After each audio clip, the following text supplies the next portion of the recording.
and the two just are not similar. Senator Paul. Thank you for coming today.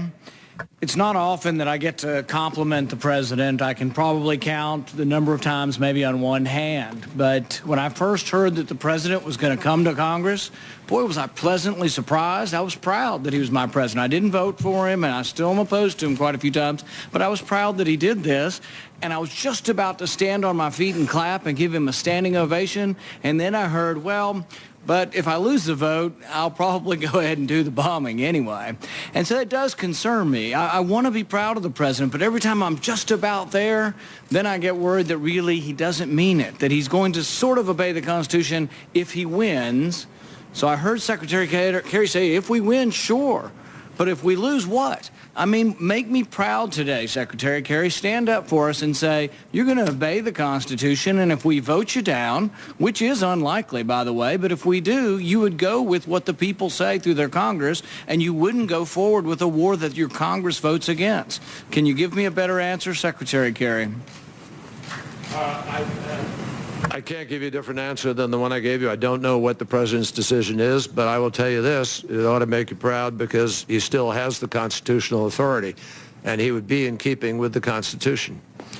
Well, I disagree with you there. I don't believe he has the constitutional authority. I think Congress has this. Madison was very explicit. When he wrote the Federalist Papers, he wrote that history supposes, or the Constitution supposes what history demonstrates, that the executive is the branch most likely to go to war, and therefore the Constitution vested that power in the Congress. It's explicit and runs throughout all of Madison's writings.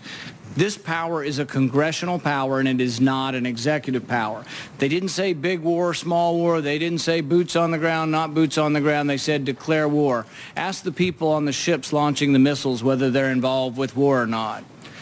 If we do not say that the Constitution applies, if we do not say explicitly that we will abide by this vote, you're making a joke of us. You're making us into theater. And so we play constitutional theater for the president. If this is real, you will abide by the verdict of Congress. You're probably going to win. Just go ahead and say it's real, and let's have a real debate in this country and not a meaningless debate that in the end you lose and you say, oh, well, we had the authority anyway. We're going to go ahead and go to war anyway. A couple of items. Senator, I assure you there's nothing meaningless, and there is everything real. Only if you adhere to what we vote on. Only if our vote makes a difference. Only if our vote is binding is it meaningful. And I will leave to the man who was elected to be President of the United States the responsibility for telling you what his decision is if and when that moment came. But the president intends to win this vote, and he's not going to make prior announcements. We've had a lot of discussion about, whether or not we're going to make the world safer with this. Somehow we're going to have less chemical weapons. But I think that's an open question. And I think it's conjecture at best. You can say, oh, well, we think Assad will be less likely to launch chemical weapons after this. We may be able to degrade his capacity somewhat. He's got 1,000 tons. We're going to wipe it out. Most reports I hear say we're not even probably going to directly bomb chemical weapons because of what might happen to the surrounding population. So my guess is he still will have the ability. Most people say Assad acted very illogically. Why would he release chemical weapons on his own people when it brought the anger and enmity of the entire world? So he's already acting irrationally or illogically. Now we're going to deter him, and he's going to act in a rational manner. I think it's equally likely that he either does it again or he doesn't do it.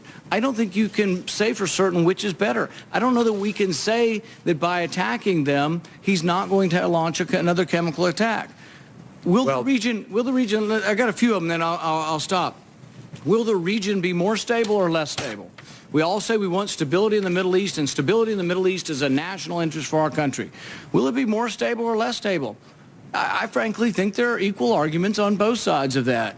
Will Israel be more likely to suffer an attack on them, a gas attack or otherwise, or less likely? I think there's a valid argument for saying they'll be more likely to suffer an attack if we do this. Will Russia be more likely or less likely to supply more arms and get more heavily involved in this? I think there's a valid argument that they may become more likely to be involved. Iran, more likely or less likely to be involved with this. If Iran gets involved, more likely or less likely that Israel launches a reprisal attack on Iran. There are all kinds of unknowns that I can't tell you absolutely the answer, and neither can you, but I think there's a reasonable argument that the world may be less stable because of this, and that it may not deter any chemical weapons attack. So what I would ask is, how are we to know? How are we to go home? I haven't had one person come up to me and say they're for this war. Not one person. We get calls by the thousands. Nobody's calling in favor of this war.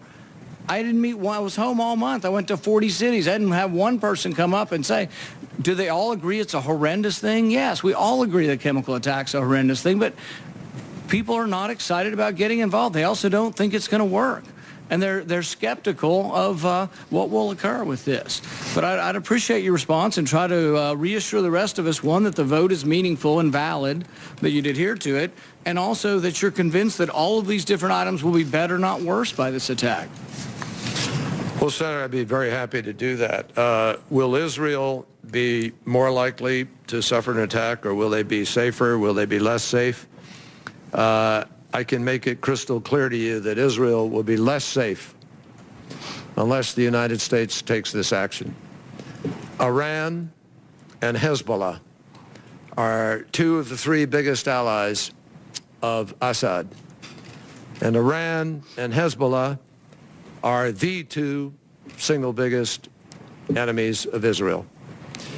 So if Iran and Hezbollah are advantaged by the United States not curbing Assad's use of chemical weapons, there is a much greater likelihood that at some point down the road, Hezbollah, who has been one of the principal reasons for a change in the situation on the ground, will have access to these weapons of mass destruction.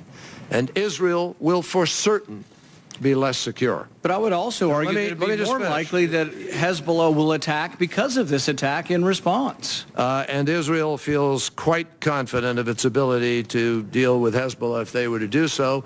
You will notice that Israel has on several occasions in the last year seen fit to deal with threats to its security because of what's in Syria, and not once has Assad responded to that to date. I think there are a bunch of things we should talk about in a classified session, but let me just make it very clear to you that, you ask these questions, will this or that be more likely to happen or not likely to happen? If the United States of America doesn't do this, Senator, is it more or less likely that Assad does it again? You want to answer that question? I don't think it's known. I don't think is it more or less likely that he does it again? You have the attack. I think it's unknown whether it's more or less likely whether you have the attack. Senator, it's not unknown.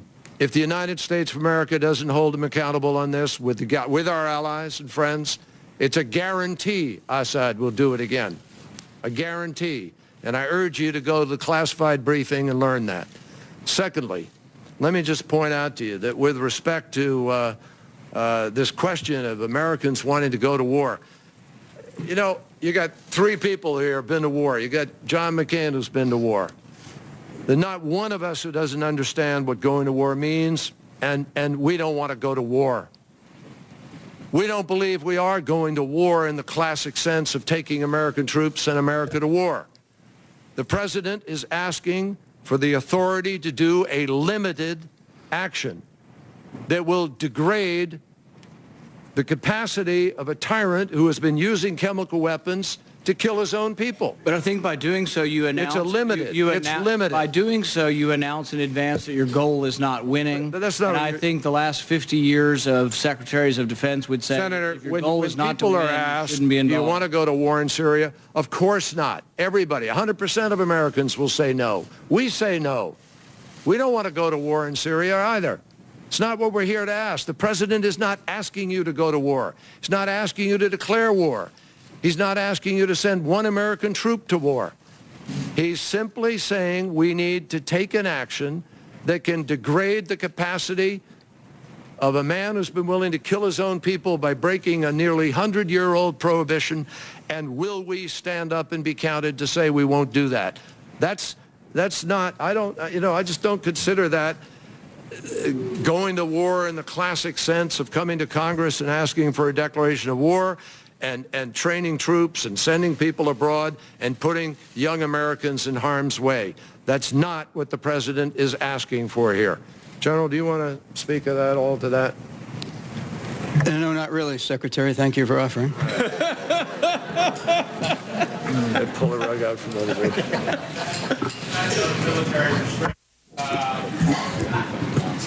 Great. Thank you to all of you. This has been a good discussion.